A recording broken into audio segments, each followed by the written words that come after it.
Kalau kita mencari Tuhan setiap hari, mengisi hati dan pikiran kita dengan kebenaran firman Tuhan, maka kita akan lebih mudah mengenal kehendak Tuhan. Kita akan lebih bisa mengalami hatinya, mengalami kehendaknya, mengalami didikannya, dan mengalami anugerah kasihnya. Apalagi kalau kita memperkatakan dan melakukan firman Tuhan setiap hari, maka roh kita penuh dengan pengertian akan firman Tuhan, dan jiwa kita akan sehat, karena mental, pikiran, perasaan, dan kehendak kita penuh dengan kebijakan Tuhan.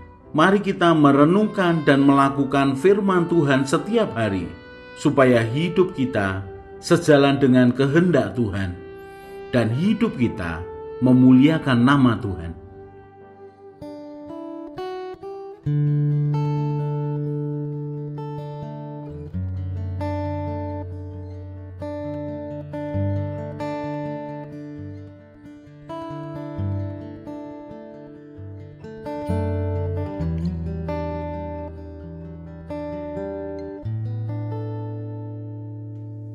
Sejauh timur dari barat, Engkau membuang dosaku. Tiada kau ingat lagi pelanggaranku.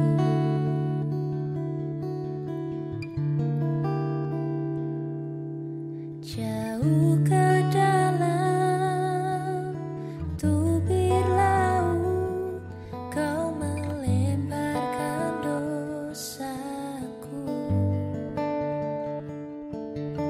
Tiada kau perhitungkan kesalahanku. Betapa besar kasih pengampunanmu, Tuhan. Tak kau pandang hina hati yang hancur.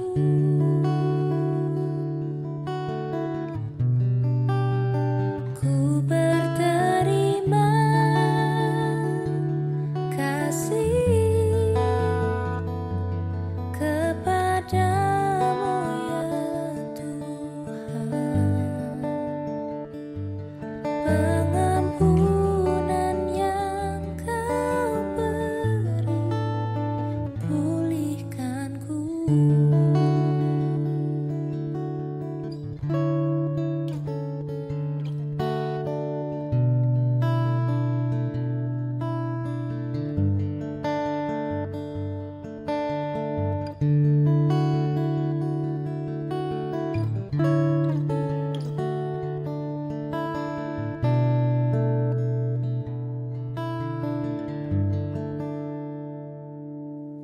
Sejauh timur dari barat, Engkau membuang dosaku. Tiada kau ingat lagi pelanggaranku.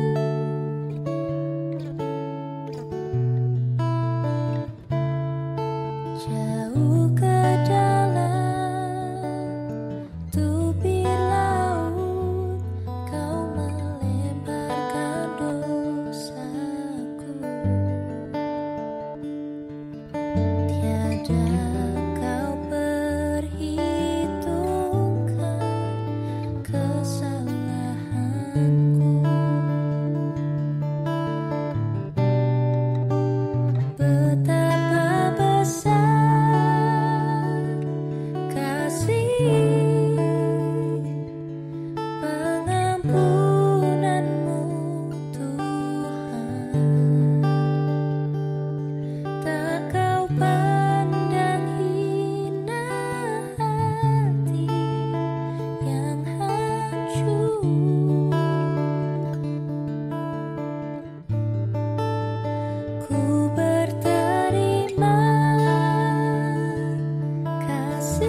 Satu Tawarik 16 ayat 9 dan 10. Bernyanyilah baginya, bermazmurlah baginya, percakapkanlah segala perbuatannya yang ajaib, bermegahlah di dalam namanya yang kudus, biarlah bersuka hati orang-orang yang mencari Tuhan.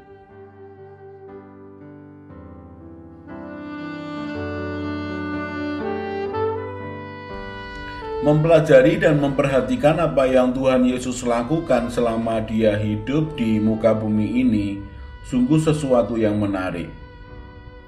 Bagaimana ketika Dia mengajar sesuatu yang sederhana sehingga orang-orang yang mendengarnya menjadi lebih mudah memahami apa yang difirmankannya. Tetapi kadang-kadang Tuhan Yesus juga memberikan pernyataan-pernyataan yang membuat mereka bertanya-tanya apa yang dimaksudkannya.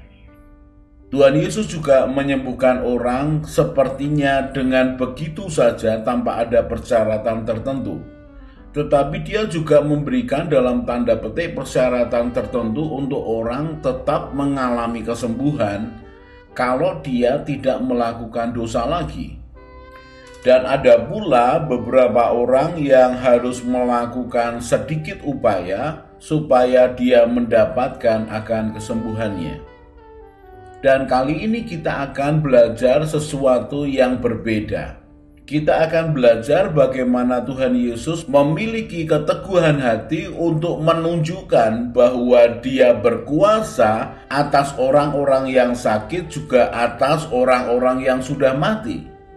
Tuhan Yesus ingin memperlihatkan kepada orang banyak, juga kepada murid-muridnya, betapa Dia membawa akan pesan sebagai Mesias yang memiliki kuasa untuk menyembuhkan, sebagai Mesias yang memiliki kuasa bahkan untuk membangkitkan orang mati.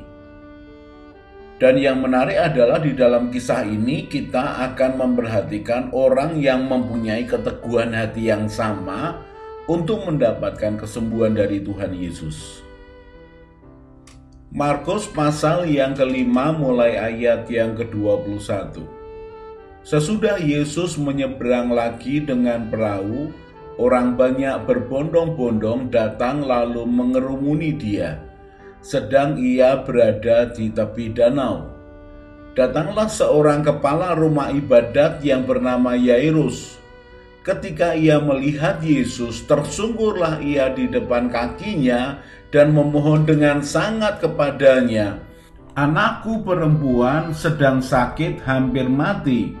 Datanglah kiranya dan letakkanlah tanganmu atasnya, supaya ia selamat dan tetap hidup." Lalu pergilah Yesus dengan orang itu. Orang banyak berbondong-bondong mengikuti Dia dan berdesak-desakan di dekatnya. Adalah di situ seorang perempuan yang sudah 12 tahun lamanya menderita pendarahan.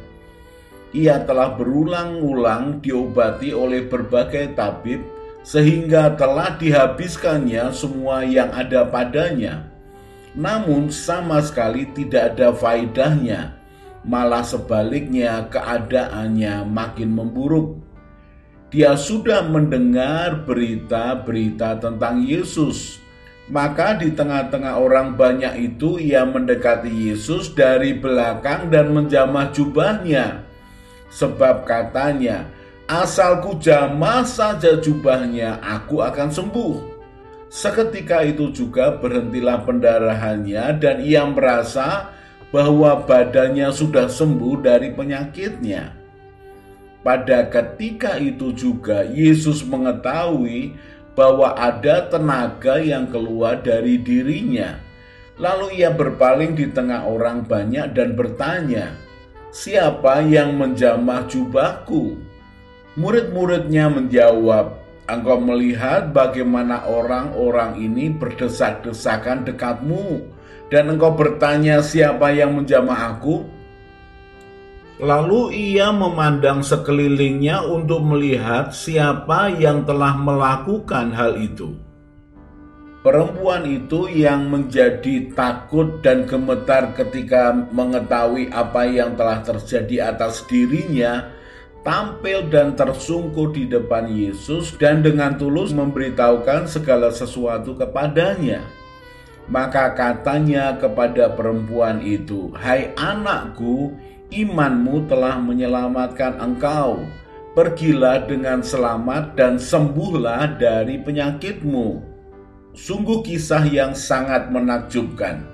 Yang pertama adalah seorang Yairus, kepala rumah ibadat, yang tersungkur di depan kaki Tuhan Yesus lalu memohon dengan sangat. Alkitab mengatakan memohon dengan sangat.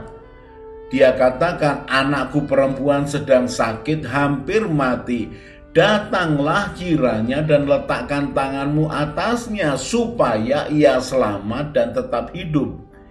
Yairus yakin bahwa Tuhan Yesus kalau datang lalu meletakkan tangannya di atas anaknya yang sakit, pasti anaknya akan selamat dan tetap hidup. Saudara bisa membayangkan kalau seorang ayah yang gelisah, yang khawatir atas anaknya yang sakit keras. Dia sudah mencoba akan berbagai macam upaya supaya anaknya sembuh, tetapi kemudian dia tidak berhasil.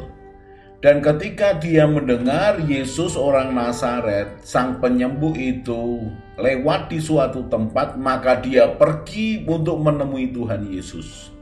Di dalam pikirannya hanya satu, Tuhan Yesuslah satu-satunya harapan untuk bisa menolong anaknya selamat dan tetap hidup. Dia tidak peduli dengan orang banyak, dia tidak peduli apa kata orang. Dia datang kepada Tuhan Yesus, tersungkur di depan kakinya dan memohon dengan sangat. Maksudnya memohon dengan segenap hati, bahkan segenap hidupnya. Bahkan kalau bisa dia akan berseru-seru berkali-kali supaya Tuhan Yesus mendengar kata hatinya. Tuhan Yesus berkenan untuk datang ke rumahnya. Lalu di dalam perjalanannya kita melihat ada satu orang lagi yang memiliki keteguhan hati untuk mendapatkan kesembuhan. Seorang perempuan yang sudah sakit 12 tahun pendarahan, yang hartanya habis untuk berobat dan tidak menjadi sembuh penyakitnya, bahkan penyakitnya semakin tambah buruk. Ketika dia mendengar Tuhan Yesus ada di tengah-tengah orang banyak itu, dia tidak peduli dengan orang-orang sekitarnya. Dia mendesak, dia mendekati Tuhan Yesus, dia mengatakan, "Asal ku jamah saja jubahnya, aku akan sembuh." Dia terus mendesak sambil mengatakan di dalam hatinya, "Asal ku jamah saja jubahnya, aku akan sembuh." Sungguh suatu sikap hidup yang patut dicontoh bagaimana seseorang mencari pertolongan kepada Tuhan Yesus sedemikian rupa. Dia mendesak hanya satu pikirannya, "Asal aku jamah saja jubahnya, pasti aku akan sembuh." Di dalam Markus pasal yang kelima ayat 21-34 ini ada dua orang yang memiliki keteguhan hati. Seorang kepala ibadat yang bernama Yairus, juga seorang wanita yang sakit pendarahan yang kemudian mendapatkan akan kesembuhan. Bahkan ketika Tuhan Yesus menanyakan pada murid-muridnya siapa yang menjamah dia, wanita ini takut dan gemetar. Kemudian dia memunculkan dirinya dan tersungkur di depan Tuhan Yesus, kemudian memberitahukan segala sesuatu kepadanya. Kita bisa membayangkan bagaimana wanita ini dengan segenap emosinya menceritakan keadaan sebelumnya. Bagaimana hartanya sedikit demi sedikit habis hanya untuk mendapatkan kesembuhan atas penyakitnya. Kemudian dia mengatakan, Aku percaya kepadamu ya Tuhan Yesus, asal aku jamah jubahmu maka aku akan sembuh. Dan aku mendesak kepada orang-orang karena aku tahu bahwa aku ini najis. Orang yang sakit pendarahan dianggap najis pada zaman itu. Tetapi wanita ini tidak peduli lagi dengan keadaannya dan dia terus mendesak supaya mendapatkan kesembuhan. Setelah Tuhan Yesus mendengarkan segala sesuatu yang diceritakan wanita ini, kemudian dia mengatakan bahwa iman wanita ini telah menyelamatkan dia. Dan Tuhan tegaskan lagi, pergilah dengan selamat dan sembuhlah dari penyakitmu. Sungguh kisah yang bagus yang menjadikan contoh bagaimana seseorang berketetapan hati untuk mencari pertolongan daripada Tuhan. Dan ada hal yang menarik lagi kemudian, bagaimana Tuhan Yesus juga memiliki ketetapan hati untuk menolong Yairus. Markus pasal yang kelima ayat yang ke-35 mulai. Ketika Yesus masih berbicara, datanglah orang dari keluarga kepala rumah ibadat itu dan berkata, "Anakmu sudah mati, apa perlunya lagi engkau menyusahkan guru?" Tetapi Yesus tidak menghiraukan perkataan mereka dan berkata kepada kepala rumah ibadat, "Jangan takut, percaya saja." Lalu Yesus tidak memperbolehkan seorang pun ikut serta kecuali Petrus, Yakobus, dan Yohanes saudara Yakobus. Mereka tiba di rumah kepala rumah ibadat dan di sana dilihatnya orang-orang ribut menangis dan meratap dengan suara nyaring. Sesudah ia masuk, ia berkata kepada orang-orang itu, "Mengapa kamu ribut dan menangis? Anak ini tidak mati tetapi tidur." Tetapi mereka menertawakan dia, maka diusirnya semua orang itu, lalu dibawanya ayah dan ibu anak itu dan mereka yang bersama-sama dengan dia masuk ke kamar anak itu. Lalu dipegangnya tangan anak itu, katanya, "Talita kum," yang berarti, "Hai anak, aku berkata kepadamu, bangunlah." Seketika itu juga anak itu bangkit, berdiri dan berjalan, sebab umurnya sudah 12 tahun. Semua orang yang hadir sangat takjub. Dengan sangat ia berpesan kepada mereka supaya jangan seorang pun mengetahui hal itu. Lalu ia menyuruh mereka memberi anak itu makan. Sungguh kisah yang luar biasa. Markus pasal yang kelima ayat 21-43 menunjukkan ada 3 orang yang mengalami ketetapan hati. Yang kedua adalah orang yang menginginkan pertolongan. Sedang yang ketiga adalah Tuhan Yesus yang berketetapan hati untuk melakukan mujizat membangkitkan orang mati. Ada beberapa hal yang menarik yang kita bisa perhatikan. Ketika rombongannya Tuhan Yesus, murid-muridnya dan Yairus dalam perjalanan ke rumah Yairus, orang dari keluarga kepala rumah ibadat itu mengatakan bahwa anaknya sudah mati. Untuk apa menyusahkan guru? Tetapi Tuhan Yesus tidak menghiraukan perkataan mereka. Saya ulangi sekali lagi. Tuhan Yesus tidak menghiraukan perkataan mereka. Tuhan Yesus memberikan contoh kepada kita. Kalau mau percaya akan suatu mujizat, kalau mau percaya akan kuasa Tuhan, maka perkataan-perkataan negatif yang melawan akan iman kita itu jangan didengarkan. Tuhan Yesus tidak menghiraukan perkataan mereka dan dia mengatakan pada Yairus, "Jangan takut, percaya saja." Lalu Tuhan Yesus hanya mengajak beberapa orang muridnya dan kedua orang tuanya untuk menyaksikan bagaimana anak yang sudah mati ini dibangkitkan oleh Tuhan Yesus. Belajar apa dari 3 peristiwa ini? Kita belajar bahwa orang yang mencari pertolongan harus sungguh berketetapan hati untuk terus datang kepada Tuhan sampai pertolongannya itu didapatkan. Yairus yang anaknya sakit keras hampir mati, dia berketetapan hati, datang pada Tuhan Yesus dan meminta pertolongan. Wanita yang sakit 12 tahun pendarahan, dia berketetapan hati untuk terus mendesak banyak orang mendekati Tuhan Yesus, kemudian dia mendapatkan akan kesembuhan.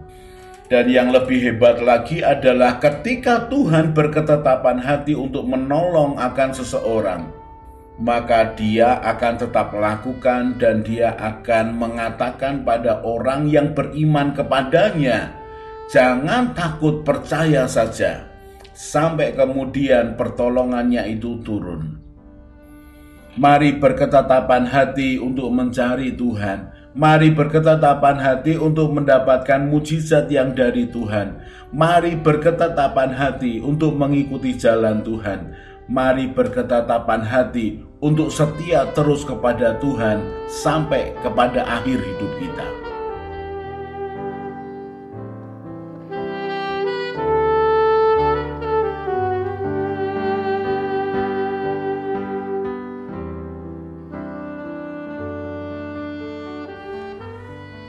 Sementara kita merenungkan firman Tuhan, kemudian hati dan pikiran kita penuh dengan beban masalah dan keinginan, maka masalah dan keinginan itu akan lebih kuat berbicara kepada kita, bukan kebenaran Tuhan yang berbicara kepada kita. Berbeda kalau hati kita tenang menginginkan Tuhan, pikiran kita penuh dengan kebenaran Tuhan, dan keinginan tidak mengendalikan kita, maka keadaan ini akan membuat kita mudah mendengar suara Tuhan dan mengerti kehendak Tuhan. Kalau kita merenungkan firman Tuhan setiap hari, maka Tuhanlah yang menjadi petunjuk jalan kehidupan kita. Mari kita berdoa. Tuhan Yesus, terima kasih untuk kebenaran firman-Mu. Tuhan Yesus, Engkaulah gembalaku yang baik. Buatlah hatiku selalu melekat kepadamu. Firman-Mu itu pelita bagi kakiku dan terang bagi jalanku. Bawalah aku menjalani hidup sesuai dengan rencana-Mu ya Tuhan. Amin. Saya Yosea Kristiono, Gembala Jemaat GKI Injil Keselamatan Semarang. Tetap percaya, tetap semangat. God bless.